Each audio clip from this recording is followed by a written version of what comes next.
Assalamualaikum warahmatullahi wabarakatuh. Bertemu lagi dengan saya Fenty Inayati. Dalam kesempatan kali ini saya akan berbagi tentang media pembelajaran khususnya dalam masa PJJ pembelajaran jarak jauh saat ini.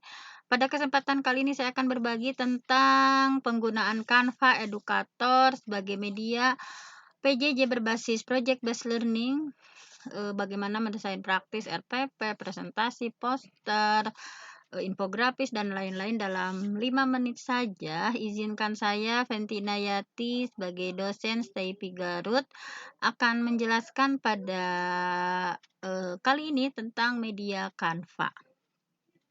Nah, sebelumnya kita berbicara dulu ya tentang dampak darurat dari adanya pandemi COVID-19 ini. Nah, tentunya bagi guru ataupun bagi murid ada dampak. Misalnya, bagi guru bahwa kita sebagai guru tidak bisa memandu proses pembelajaran dengan murid secara langsung. Nah, kemudian tidak bisa menggunakan sumber daya yang tersedia di sekolah. Biasanya kalau di sekolah ada smartboard, ada InFocus, tetapi sekarang kita kesulitan. Kemudian terbatasnya komunikasi dengan rekan kerja dan pemimpin sekolah. Kalau biasanya kita sharing tentang kesulitan, misalkan dengan kepala sekolah kita, dengan rekan kerja kita, tetapi sekarang terbatas. Kemudian bagi murid, tidak bisa mengikuti proses pembelajaran dengan guru secara langsung. Sehingga ketika diberikan tugas, ada kalanya mereka paham, kita menyuruh A. Nah, tidak semuanya ya apa yang kita suruh A, anak mengerjakan A.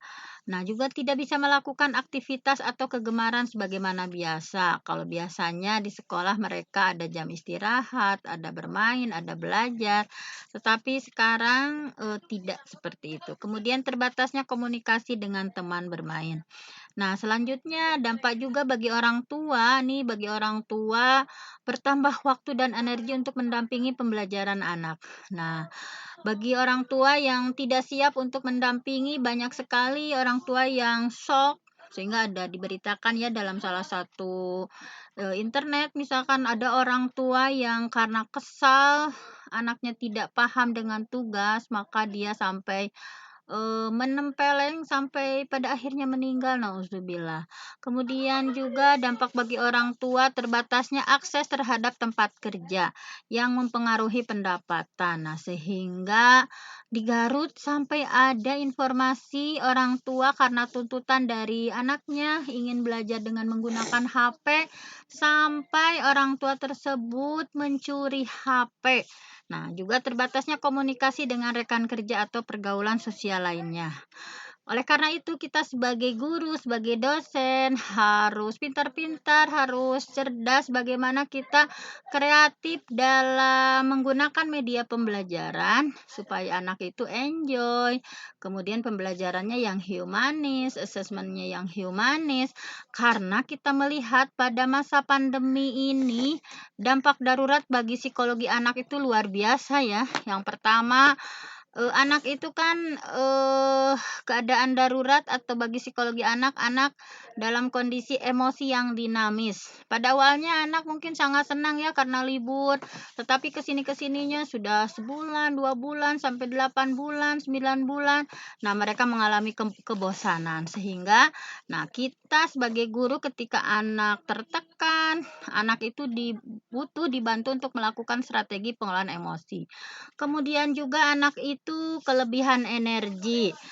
Nah, pada dasarnya anak itu butuh sekali banyak kegiatan fisik untuk menyalurkan energinya. Nah, dengan keadaan darurat ini, nah semuanya serba terbatas. Nah, kita sebagai guru harus membantu anak melakukan beragam aktivitas untuk menyalurkan energinya.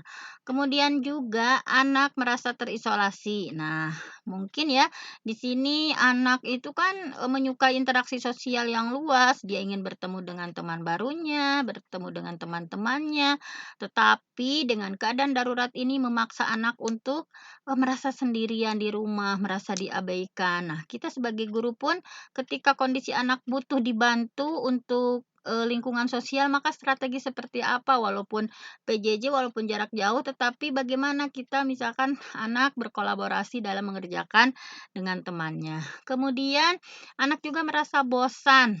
Nah, anak kan mempunyai kebutuhan mendapatkan stimulasi untuk memenuhi rasa ingin tahunya dan keinginan mengeksplorasi berbagai macam hal. Tetapi dalam kondisi darurat ini sangat kekurangan ya dalam stimulasi belajarnya.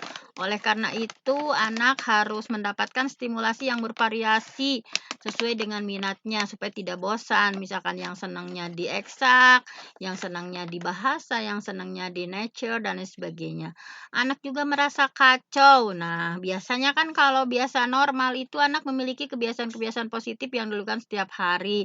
Tertib, kemudian misalkan dari mulai tilawah, tadarus, duha, kemudian pembelajaran, istirahat, kemudian dia belajar lagi dan lain sebagainya. Nah, secara kebiasaan-kebiasaan positif ada, tetapi dalam masa pandemi ini keadaan darurat mengacaukan kebiasaan yang telah dibentuk, sehingga anak butuh dibantu untuk membangun kebiasaan positif yang baru.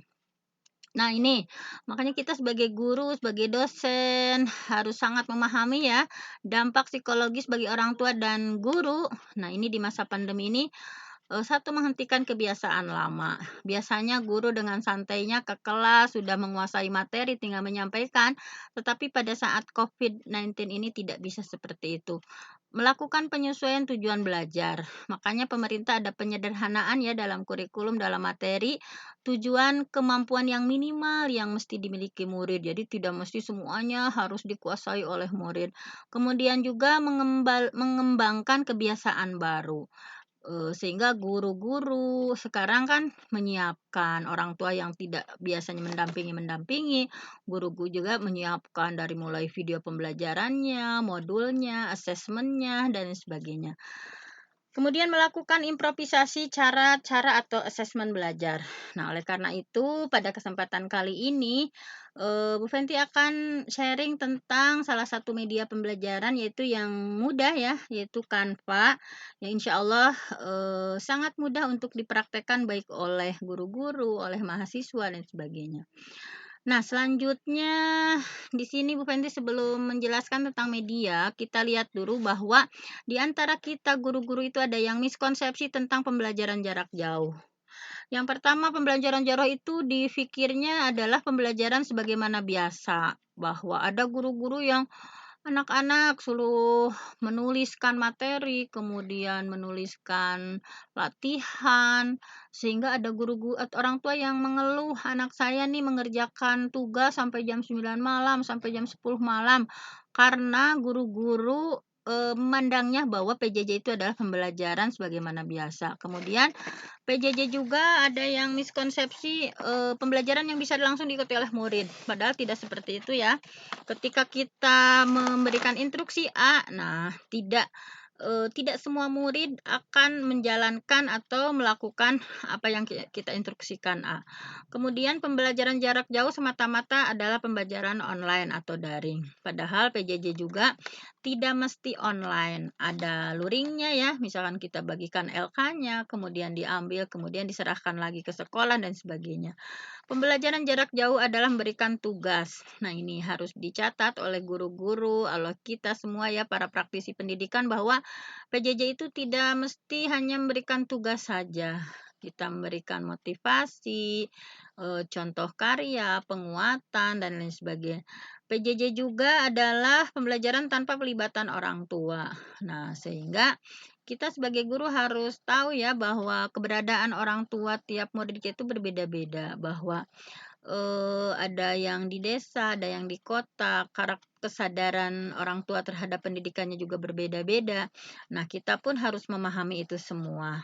Bahwa pembelajaran jarak jauh adalah pembelajaran yang dikendalikan penuh oleh guru. Nah, ini sangat miss sekali ya, bahwa kita ketika dalam PJJ ini, ketika memberikan suatu materi atau suatu perintah atau suatu tugas, maka kita sebagai guru sangat sulit untuk mengendalikan murid kita. Apakah dia itu mau mengerjakan atau tidak, apakah dikerjakannya dibantu oleh orang tua dan lain sebagainya.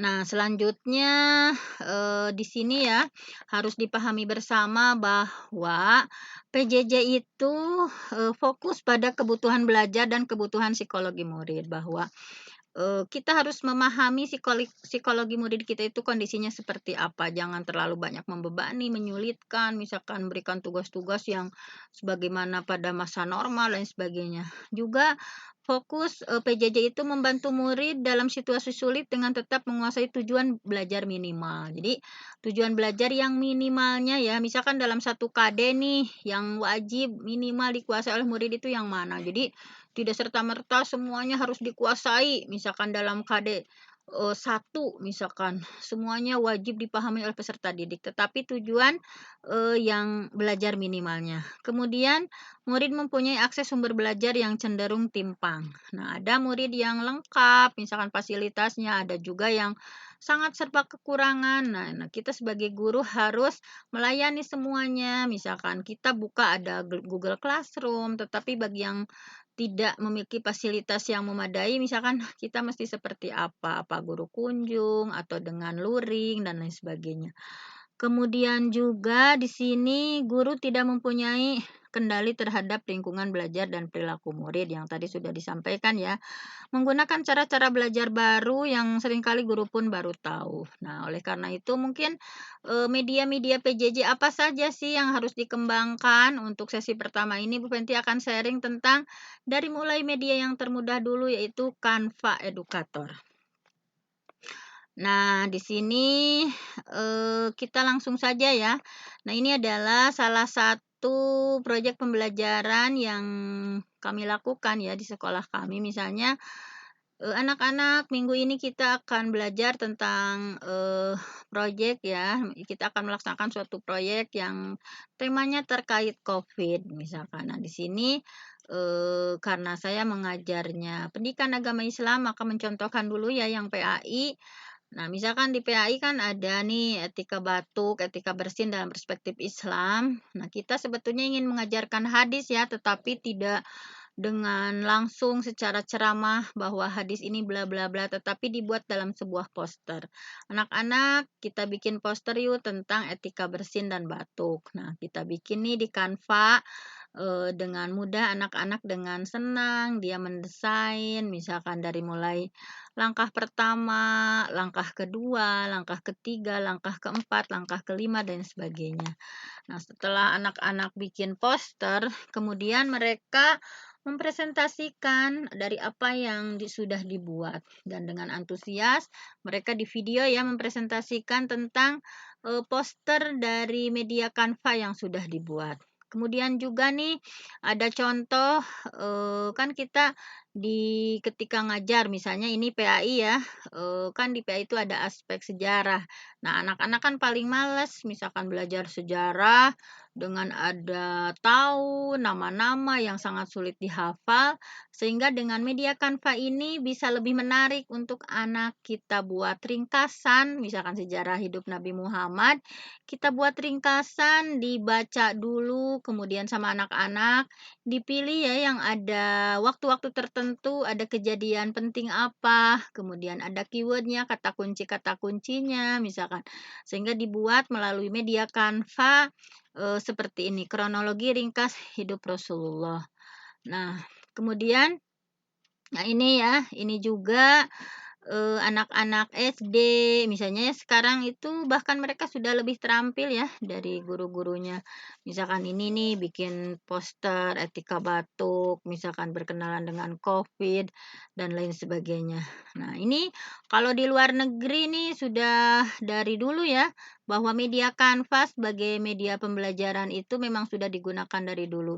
Mereka sangat enjoy mendesain misalkan tuh mendesain pembelajaran tuh di sini bisa terlihat ya, dari mulai bagaimana mereka memilih, fotonya seperti apa, kemudian caption-nya atau tulisannya tentang apa, dan lain sebagainya.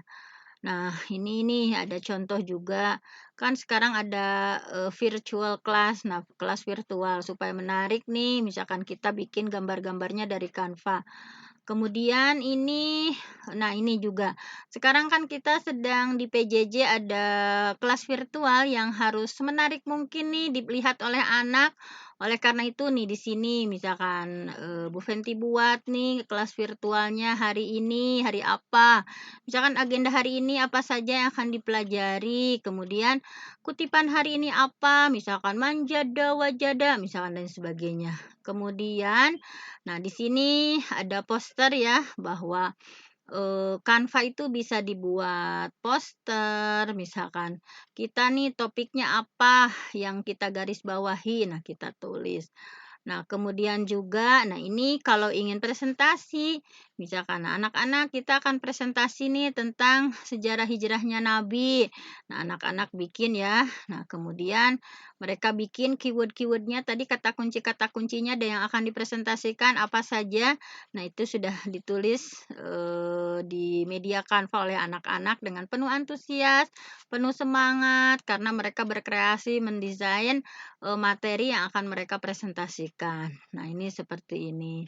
Nah, kemudian, kita juga nih sebagai guru ya, sebagai guru, nah, RPP yang satu lembar itu ya yang sekarang, dimudahkan kita oleh menteri kita. Nah, ini kita pun sebagai guru nih, misalnya ingin mendesain RPP semenarik mungkin, nah karena hanya satu lembar, bisa dengan menggunakan media Canva supaya lebih menarik. Kemudian, nah ini hasil murid-murid ya, hasil murid-murid mereka sangat antusias kalau pembelajaran dengan media Canva karena mereka sangat senang dalam desain-desain, kemudian bergaya dengan menggunakan foto mereka sendiri, misalkan, nah kita nyuruhnya seperti itu. Nah, kemudian, nah kita akan mempraktekkan ya, bahwa saya akan memperkenalkan bahwa di Canva itu ada Canva Educator. Selain yang sudah kita kenal, yang Canva free ya, yang free-nya kita pun sering mempraktekkan, tetapi di sini saya akan mengenalkan tentang Canva Educator. Kenapa Canva Educator? Nah, nanti akan ada penjelasannya. Nah, di sini Canva itu sebagai media literasi untuk semua di masa pandemi. Ini ya hasil-hasil karya anak-anak, misalkan eh hasil karya anak-anak. Nah, di sini itu kan ya. Nah, ini di-print misalkan. Mereka kan udah mendesain misalkan poster-posternya ini kalau di luar negeri sudah terbiasa ya. Hasil dari kreasi mereka di-print supaya mereka lebih semangat. Kemudian nah ini desain-desain dari murid-murid. Misalkan ini ada kelasnya juga, ada kelas Michael Klein Grade Ascent. Nah, ini misalkan tuh, ini desain dari para murid-murid. Kemudian, nah, Canva itu adalah aplikasi desain grafis yang menjembatani penggunanya untuk supaya mudah merancang berbagai jenis material yang kreatif secara online. Mulai dari mendesain kartu ucapan, misalkan poster, poster pembelajaran ya, brosur, infografik, seperti yang sebelumnya yang saya buat timeline itu berupa infografik sampai presentasi. Nah, Canva juga tersedia dalam beberapa versi baik webnya, iPhone, dan Android.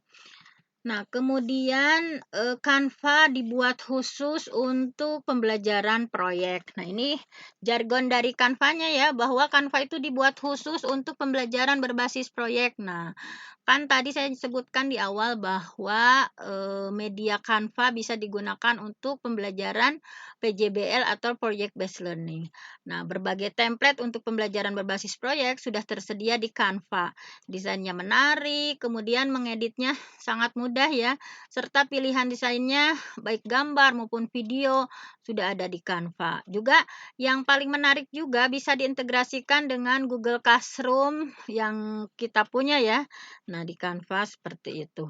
Nah, kenapa harus Canva? Nah, ini kan banyak sekali kelebihan di Canva. Yang pertama, untuk buat presentasi mudah, kemudian infografis juga dibuat mudah, kemudian kita bikin situs web ya, misalkan itunya bisa untuk buat LK, lembar kerja yang menarik, misalkan poster, Bapak di iklan dan lain sebagainya. Kemudian juga di Canva ada lebih dari 60.000 template, lebih dari 2 juta gambar, lebih dari 800.000 icon dan ilustrasi, lebih dari 700 font. Akses konten kita juga bisa Google Drive, Dropbox, folder dan sebagainya. Intinya bisa membuat desain lebih menarik dengan GP, YouTube dan kode QR. Juga tadi bisa diintegrasikan dengan Google Classroom. Nah, pilihan desain untuk pembelajaran apa sih yang bisa digunakan, yang bisa dibuat dari Canva? Nah, yang pertama tadi presentasi, tentunya ya presentasi yang lebih menarik, yang interaktif, ada gambar-gambarnya, kemudian infografis, kemudian poster, kemudian ketika ingin membuat jadwal kelas, ingin membuat RPP, ingin membuat buletin, bahkan video pembelajaran pun bisa. Nah, sekarang intinya Canva ingin membantu sebagai guru, sebagai dosen bahwa tugas utama guru adalah mengajar. Teknologi itu seharusnya menghilangkan hambatan, bukan menciptakan hambatan.